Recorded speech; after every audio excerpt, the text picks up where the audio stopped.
Hello guys! Alas 6 na pala ngayon ng gabi. And lalabas tayo dahil si Siri is need niyang mag-walking every night. And dahil wala si asawa kasi ang gumagawa niya usually every night after ng work niya. So dahil wala si asawa, hindi din ako makapag-work ngayon sa garden. So, ngayon lalabas kami and papakita ko din sa inyo yung lugar namin dito. Dahil nga nasa probinsya kami, so ipapakita ko sa inyo kung anong itsura ng aming lugar. Yung aming kapitbahay ay marami silang mga manok. Tingnan nyo naman yan, oh. Ang dami nilang manok dito. Yan. And ito yung pinakapaboritong puntahan ni Ethan. Oh, Anshin? Yan yung bata, oh. Ang sarap din sana mag-alaga ng manok. Kaso, wala kaming bahay. So, kailangan pa kaming gumawa ng bahay. So, plano ko na din na mag-alaga ng manok. Dahil mostly, yung aming kapitbahay dito, meron talaga silang mga manok. May mga hayop talaga. Dahil nga, nasa bukid kami. Nasa farm. Farm yung aming, mga farmer yung aming kapitbahay. So, yan, marami silang manok, maraming hayop. So, plano ko nga din na mag-alaga ng manok, mga 3, 4, pang ano lang ba, pang itlog lang, pang egg consumption, 'di ba? Mas maganda yung talagang organic na itlog. And yeah, kaso parang hindi pa ngayon dahil busy pa kami sa garden. Si asawa naman is busy naman sa garden house, sa ginagawa niyang, hindi garden house, yung ginagawa na, yung nire-renovate niya na maliit na bahay. So, hindi pa yun tapos. So, baka kapag matapos yun na project is, gagawa naman kami ng, may time na gumawa kami ng lagayan ng manok or kuan ba, balay sa manok ba. So, ipakita ko din pala sa inyo, no, every time na nag-walking kami, dito kami sa gilid ng napakalaking field. Dahil itong aming kapitbahay is marami silang mga farm. And tingnan nyo naman, oh, gustong gusto ko na dumadaan kami dito dahil nga ang ganda ng tanawin. Tanaw mo yung kabilang city. Yan yung main city namin dahil nga maliit lang itong aming lugar, yung community dito. So, meron kaming main city talaga. So, ayun, kung makikita nyo, yan siya. So, dyan din nag-aaral si anak. Dyan din yung aming grocery, yung aming police station. Dito kasi wala lahat, walang tindahan, wala lahat, puro bahay-bahay lang talaga and malaking field and yung mga farmer. So, ito is mga wheat, yung itinatanim nila ngayon. Pero soon, i-harvest nila yan dahil gagawin nilang pagkain sa kanilang mga hayop. Anak! Nish Sovite! Tapos, siguro, papalitan nila ng iba pang mga pananim. Like last year, nagtanim sila dito ng napakadaming mais. So, baka yun yung ipalit nila na itanim dito dahil yung part na doon sa kabilang dulo is na-harvest na ng tractor. Tapos, soon, magtatanim na sila. Ayan naman si Ethan, oh. Ito pala, oh, tingnan nyo, napakalaking cherry tree ng aming kapitbahay. Tapos, meron silang maraming kahoy. Meron ding magandang garden, ito sila. Yung berries ng aming kapitbahay, oh, mga ano yan siya, berries or red currant. So, yan yung siya. Tingnan. Yung aming kapitbahay, malaki din yung kanilang garden. Tapos, malinis. Yung garden ko, napuno ng mga, pananim. So, madami din silang kahoy. Pang ano yan siya? Pang heater. So, marami talaga silang stock na kahoy. Siri. So, ayan, oh, tingnan. Tingnan nyo, yan yung kabilang city, di ba? Natatanaw, ang galing. Ayan, oh. Kasi nga, nasa taas kami. So, tingnan nyo, guys, oh, may mga bunga na din pala itong, dito, oh, pananim nila, oh. Soon, i-harvest na ito. Tingnan nyo naman, sobrang lawak. Buong field. Ayan, puno yan siya. Kapitbahay pala namin ay mayroong bee house. Ayan, oh. Minsan, may mga ganito is for lang nila, for isa lang kasi yan siya. So, parang for consumption lang ba? Yan yung mga oh. Bees.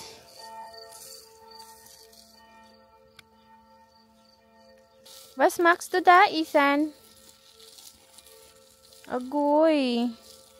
Na, you like there, na? There's a lot of stones. So, ngayon, nagbagting na yung, simbahan na malapit dito sa amin dahil alas 7 na. Tingnan nyo naman yung alas 7 ng gabi sa amin dito. Oh, sobrang hayag pa. Parang alas 12 pa ng tanghali. Pero, ayan, alas 7 na ng gabi. So, every hour kasi yung simbahan dito is nagri-ring ang bell. Mamaya pa mga 8:30 or mamaya mga 9 pa didilim dito. 9:30 something like that. Tingnan nyo naman yung aming kapitbahay. O, sobrang ganda ng kanilang garden. May kanang sparkle, merong ayun, ang dami nilang tanim. Meron din pala silang dito, field of potato. Andito. Alam nyo, kapag dumami na ito, sobrang ganda nitong tingnan. Dahil last year, araw-araw kaming dumadaan dito. Ang ganda kapag malabong na yung mga pananim. At saka itong mga kahoy, ayan, mga maliliit na kahoy na nasa gilid, na parang nasa gilid ng kural ng aming kapitbahay. Mga plums yan siya. Last year, sobrang dami kaming plums dito dahil season ng plums nga last year. Pero parang ngayong taon hindi siya marami. Pero sobrang dami last year. Makukuha mo lang kapag dumadaan ka dyan. Hindi naman nila hina-harvest. Oh, another cherry ng aming kapitbahay. Ayan. Cherry yan siya. Green pa dahil hindi pa hinog. Ayan. So ito, puno ito ng cherry. Tsaka yan, puno din yan ng cherry. Yan, puno din yan siya ng cherry. Yan, malaki. Tapos, ito din. Ito din pala. 3 puno pala dito. Tingnan nyo, maliliit pa ito siya. Ayan. Cherry din ito. Tapos pala ito, barn. Yan, malaking barn yan siya. May maraming baka yan, yung aming kapitbahay. Pero hindi nyo makikita dahil may traktor sa harapan. Tsaka may naghatid kasi ng pagkain ng baka. So itong kapitbahay pala namin na may malaking barn na maraming baka is gumagawa sila ng cheese gamit yung gatas. So hindi sila nagbibenta ng gatas, but yung na-harvest nila ng gatas sa baka is ginagawa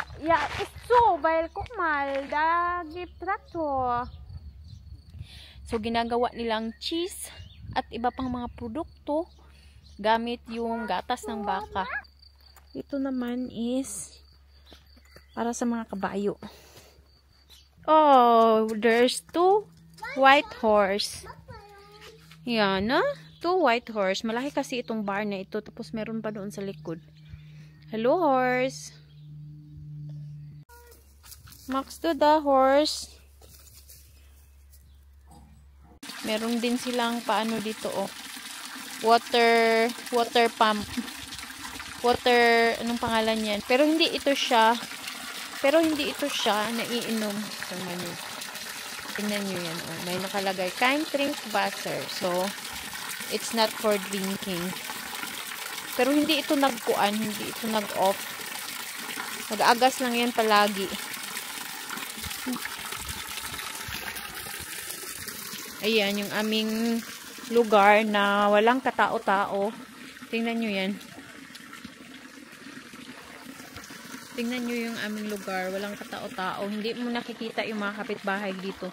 Mag 1 year na kami dito, pero wala akong kilala na mga kapitbahay namin. Isa lang yung malapit sa amin. And yung iba naming mga kapitbahay, minsan hindi ko pa nakikita na lumalabas ng bahay. Ganyan kasi yung mga tao dito, busy sa trabaho, sa pag-aaral. Minsan naman kapag weekend, hindi yan sila nag-i-stay sa bahay. Nag-ano yan sila, nature tour, ganyan yan sila. Yan yung mga gustong-gusto ng mga German. Nag-nature tour, nagba-biking, nag-family picnic. Minsan nagkanang trekking sa mga gubat, lalo na dito sa amin na may malaking gubat, may maraming mga gubat. So yan yung ginagawa ng mga German, kaya hindi mo talaga yan sila makikita sa kanilang bahay. Ayan walang katao-tao, pero isa din sa napakaganda is sobrang linis. Sobrang linis ng lugar. Wala kang makikita na mga basura. Tingnan nyo yan Kaso nga lang, walang mga tao. So like yung mga bahay dyan, yung minsan mga apartment luma na yan, pero mga apartment yan siya. Like may mga 6 or 4 na naninirahan, pamilya, or 4 na rooms. Pero hindi ko alam kung sino sila. Ayan tingnan nyo naman yan walang katao-tao. Sobrang, kahit sasakyan, minsan lang din dumadaan yung mga sasakyan dito dahil nga maliit lang itong community namin. So nakauwi na pala kami. So binilisan na lang namin mag-walking dahil kukunin ko pa yung aking mga hinalay at saka ay basa pa yung iba. Magbisbis sa aking mga halaman.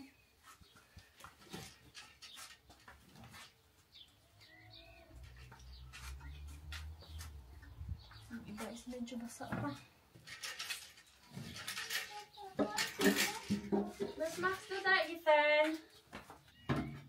Mama broke this for the planchette seat. Go out.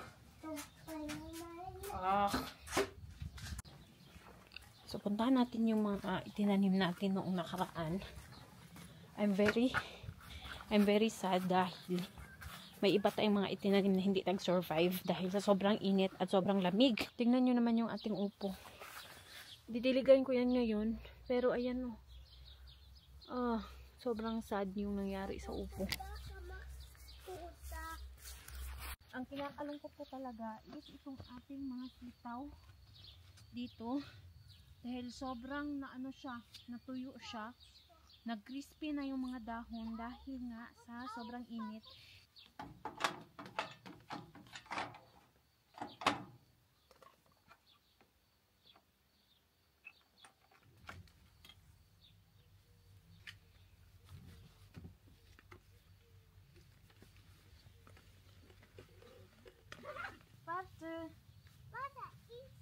Iya.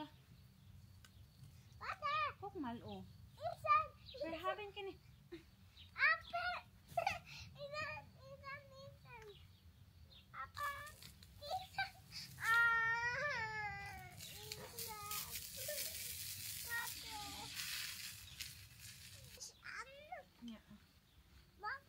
Noknish.